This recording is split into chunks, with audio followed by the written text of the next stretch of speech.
Good afternoon. I have the following statement attributable to the spokesman for the Secretary General on Yemen. The Secretary General strongly condemns the launch late yesterday of a series of missiles claimed by the Houthis towards cities in Saudi Arabia, including Riyadh, as he does consistently with all attacks against civilians.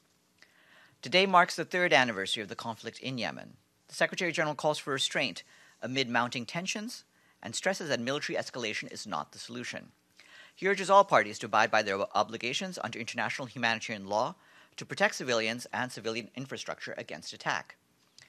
After his visit to Riyadh, the special envoy is in Sana'a this week to meet with various Yemeni parties. The Secretary General emphasizes that a negotiated political settlement through inclusive intra-Yemeni dialogue is the only way to end the conflict and address the ongoing humanitarian crisis. The UN is stepping up its efforts to address the needs of people affected by weeks of ongoing hostilities in Afrin district in northwest Syria, where ongoing fighting has resulted in death and injury, the destruction of civilian infrastructure, and further displacement. On the 25th of March, a United Nations Syrian Arab Red Crescent interagency convoy to Tal Rafat delivered food, nutrition, health, and core relief items for 50,000 people in need who have fled Afrin district in recent weeks. The team also carried out a needs assessment in Tal Rafat and surrounding areas. An estimated 183,570 men, women, and children are estimated to have been displaced. The massive influx of displaced people is putting a strain on host communities, which are already overwhelmed. Meanwhile, nearly 55,000 civilians from eastern Ghouta are currently being hosted in 7 collective shelters in rural Damascus. This is a displaced population that has endured months with limited access to food, medical care, or other essential items. While humanitarians are bravely doing all they can to respond to the needs of people who have been displaced, they also need access to people still trapped inside eastern Ghouta, in Douma in particular, where fighting and besiegement continue. In this regard, the UN calls on all parties to fully respect international humanitarian and human rights law, to guarantee the protection of all civilians in eastern Ghouta, and to ensure immediate humanitarian access to those in need. This morning, the Special Coordinator for the Middle East Peace Process, Nikolai Mladenov, briefed the Security Council on the situation in the Middle East, and in particular the implementation of Resolution 2334. He said that while the resolution calls on Israel to immediately and completely cease all settlement activities in the occupied Palestinian territory, including East Jerusalem, and to fully respect all its legal obligations in this regard, no such steps were taken during the reporting period. Mr. Mladenov said that Israel's illegal settlement expansion and related activities continue further threatening the viability of the two-state solution and eroding the prospects for peace. He also warned that violence and incitement continue to fuel hatred, division, distrust, and fear. Continuing terror attacks on Israelis and the attempt on the life of the Palestinian Prime Minister illustrate the growing risk of destabilization and the empowerment of radicals and extremists, he said. He added that the use of force by Israel must be calibrated. He also called on Palestinian factions to engage earnestly with Egypt and move forward on the implementation of the Cairo Agreement. Mr. Mladenov said he remains greatly concerned by the state of our collective efforts to advance peace. Long-held international consensus positions on final status issues, including on Jerusalem and refugees, and United Nations principles must remain the guiding framework of a negotiated process towards the ultimate goal of a two-state solution, he said, adding that any deviation from these principles would be dangerous. Over the weekend, the UN Assistance Mission in Afghanistan strongly condemned the attack that killed at least 15 civilians and injured more than 40 people who were leaving a sports match in the province of Helmand. The head of the UN mission, Tadamichi Yamamoto, called the attack morally reprehensible and said that incidents like these must not deter our collective resolve to make progress on ending the conflict. Mr. Yamamoto added that the United Nations stands with Afghans in solidarity and remains committed to an Afghan-led peace process that will end the war and enable Afghanistan to allocate more resources to protect all citizens from such atrocities. Our humanitarian colleagues expressed concern today about a new strong earthquake that struck Papua New Guinea over the weekend. This comes after last month's earthquake, which left an estimated 270,000 people in need of assistance. The UN Central Emergency Response Fund has released over $9 million in funding to provide for the immediate needs of those affected. This morning, the UN International Dialogue on Migration kicked off here at headquarters. Over the next 2 days, the dialogue will focus on the topic of inclusive and innovative partnerships for effective global governance of migration. The dialogue is in support of the Global Compact for Migration and counts with the participation of member states, civil society, migrants groups, and experts. You can watch it on our webcast page. Our colleagues at the World Food Programme launched today the Road and Market Access and Household Food Security in Nepal report, which aims to raise awareness on the impact of improved road and trail infrastructure on household food security in that country. This study found that improved infrastructure, including rural roads, trails, and bridges, can serve to unlock different livelihood opportunities and improve food security for remote mountain communities. Moreover, the study found that in areas where people were able to access markets more quickly and easily, households spent more money on non-staple foods and had more diverse and nutritious diets, reducing the likelihood of stunting among children. More on this is available on WFP's website. And Stefan was asked some procurement questions last Friday. I can say that the requirement for unmanned aerial services was the subject of a request for proposals, or RFP. Under RFP exercises, the organization may award a contract to the proposer offering the best value for money. This requires an evaluation of both the technical and financial offers of each proposer. The lowest bidder, therefore, will not necessarily be successful. In the MONUSCO exercise, there was no declared winner. One of the proposers, whose financial proposal was the lowest, had been issued a notice of consideration of award. The award was subject to successful contract negotiations. Unfortunately, no contract was concluded because the UN technical experts rescinded the original technical evaluation of this vendor after learning of information which rendered the technical proposal non-compliant. Any suggestion of an intention to enter into sole source negotiations is not correct. And for the honor roll, today, South Africa is joining the honor roll, becoming the 69th member state to pay its regular budget dues in full. And after I'm done, we will have Brendan Verma, the spokesperson for the President of the General Assembly. Any questions for me before we go to him? Yes. Can I ask you about the expulsion of Russian diplomats by the US? Does the UN believe that this in any way violates the US's agreement with the UN of 1947, the host country agreement? Yes, we have seen the announcement by the United States government of its decision to take action against certain diplomats of the Russian Federation in the United States. I can confirm that the United States mission to the United Nations informed the Secretariat of its decision to take action under Section 13B of the UN-US Headquarters Agreement with respect to certain members of the permanent mission of the Russian Federation to the United Nations. This action may require those members to leave the country.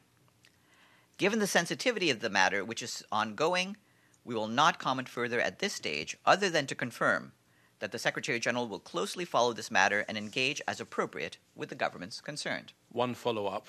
Does the United States need to provide evidence of this espionage to the UN and to Russia? I've said what I can say at this stage. Yes. Sure. I have other stuff, but I wanted on the answer that you're reading to what I'd asked on Friday. My question, I guess, is this: is the number one, the low bidder says that they were subjected after they were deemed to be the low bidder, if not awarded the contract, to additional checks that the previous winners had not been subjected to, namely Leonardo and Thales. The main question, you see, maybe sole source is the wrong word. I've been informed that Mr. Davgopoulos has sought permission from Mr. Saunders to inform the losing bidders or the higher bidders of exactly how much money the UN has to pay for this service, basically instructing them on how to submit a winning bid so that it can be done by November. And that seems wasteful. Beyond whatever the rights of the initially low bidder was, it doesn't seem to way to conduct procurement is if you're holding a bidding one to say, here's how much money we have, tell us how you can spend it. So I guess I don't know if maybe you're reading a statement and I wish that it had been sent to me so I could have narrowed down the issue, but there seems to be irregularities in the procurement of these drones. And the main question being, why is the low bidder in this case being subjected to tests that others weren't submitted to? Regarding what you said, like I said, the offer had been rescinded after we learned of information which rendered the technical proposal non-compliant. And regarding the process, this is a process that involves procurement and our Office for Legal Affairs, who have both reviewed this matter. And are they informing the bidders of how much money there is for them to bid for the full amount then? This is as much as I'll say about that procurement process at this stage. Yes. Thank you, Farhan. I will try another follow-up on James' question. U.S. mission to the UN put out a statement this morning explaining its decision of expulsion of diplomats, and U.S. mission says that, and I quote, our actions are consistent with the United Nations headquarters agreement. Do you agree with this statement? As I said, we were informed of the U.S. decision to take action under Section 13B of the UN-U.S. headquarters agreement. You can look in our treaty section and read Section 13B for yourself and evaluate it for yourself. Yes. Yes, please. Can you say when you were informed by the U.S.? Early this morning, yes. Yes. A follow-up question. So does U.S. see the U.S. allegation of that the 12 Russian diplomat in the UN Russian mission to the United Nations doing the espionage or some activities? I would just refer you back to what I just said on this matter, which I believe answers that. Yes. Yes, Farhan, was the UN provided with names of those diplomats? I don't have any further details to provide to you, but we were informed of the decision this morning, like I said. Yes. Sorry, Farhan, you told us to read 13B and see what we thought it said. Well, what does the Secretary General think? Does he think that the agreement has been breached, that 13B, action under 13B is justified or not? Or will he be asking for more evidence? I wouldn't, for the reasons I just explained, I wouldn't venture an opinion on that. Out of sheer niceness and convenience to you, I will read to you Section 13B at this stage. Bear with me because it is long. Laws and regulations in force in the United States regarding the residence of aliens shall not be applied in such manner as to interfere with the privileges referred to in Section 11, and specifically shall not be applied in such manner as to require any such person to leave the United States on account of any activities performed by him in his official capacity.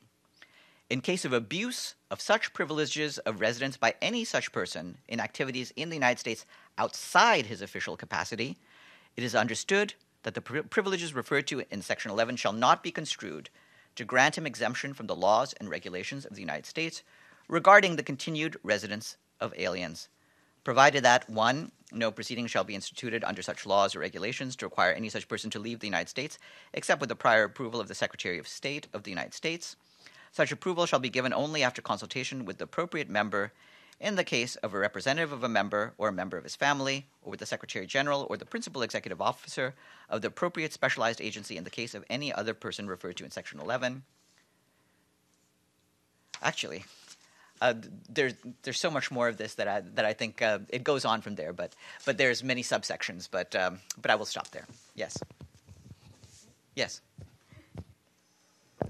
Surprise. Also on the agreement, I'm not asking you to quote again, but according to the agreement, U.S. just should notify the UN and then the diplomats can be expelled, or UN should answer, provide any comments, or UN just has to be notified and that's it? For the reasons I've explained at the start, I'd have no further comment while this matter is ongoing. No, but that's just a question on the regular basis, how this works, not related to Russia, just this 13B and 11, the Section 11. I'll refer you to the language of the treaty itself, so you can see for yourself what it says. But I'm not going to venture our views on any of this. Yes, Masood. Thank you. On this Houthi attack supposedly against the in Saudi Arabia, is that being considered as a crime against humanity, or have you made a statement to that effect? We put out a statement about this missile attack at the start of the briefing. It's also available online and in your emails. So what about what about what the Saudi coalition is doing in Yemen?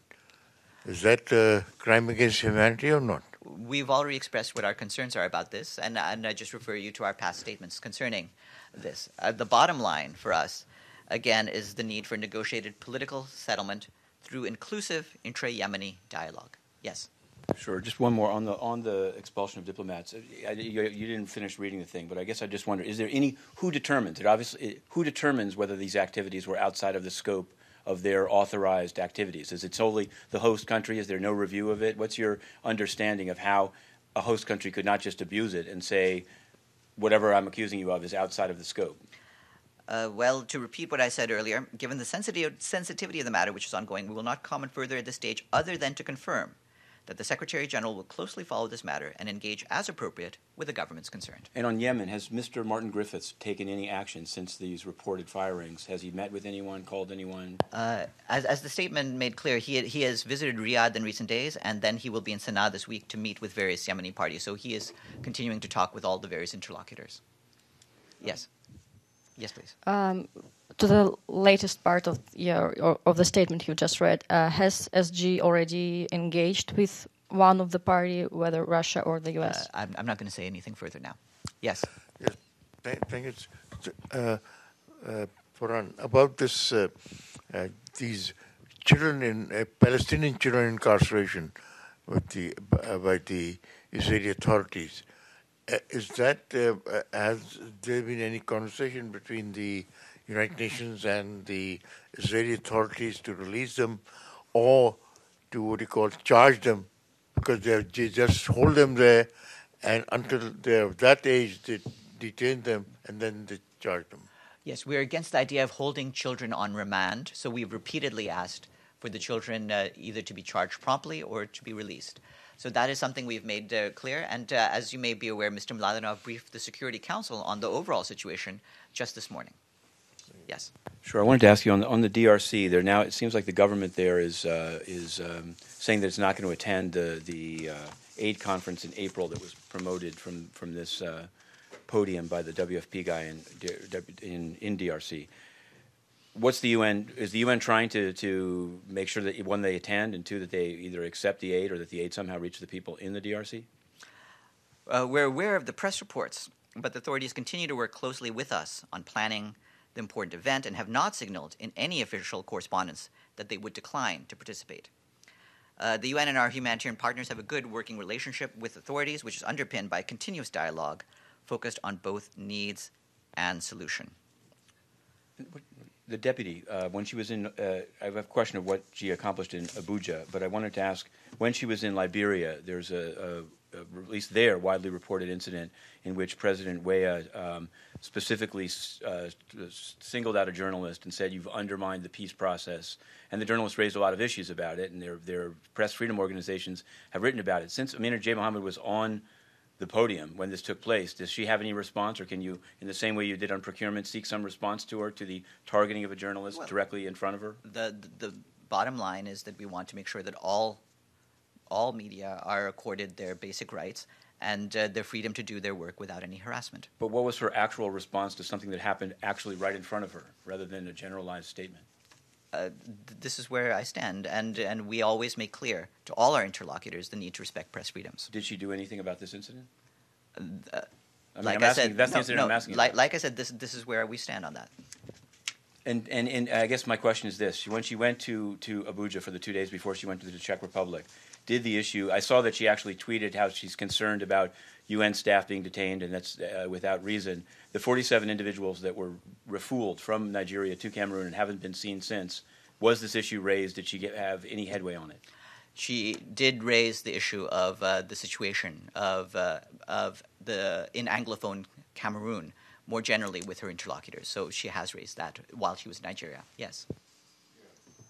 Until Kofi Annan's term, there was a special envoy for North Korea, and that since then it has gone. Is there any chance that the Secretary General will appoint a new special envoy for North Korea, now that the South and North Korea are talking, and that they're threatening war, or now they're talking?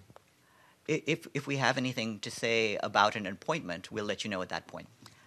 Yes. On cholera in Haiti, or brought to Haiti by the UN, there was a provision in the omnibus budget just passed in the U.S. for $10 million to be devoted to projects in Haiti for victims or survivors of the cholera. And I wondered, is is this going to be through the UN or not through the UN? Does Ms. Sheeran, who has yet to have a press conference here, have any comment on how close the UN is coming to the $400 million that had been projected for these victims of UN cholera in Haiti? Regarding how that money is spent, you need to ask the United States how it sends its money. Of course, we appreciate any contributions that will help to alleviate cholera in Haiti. Coming up, Brendan.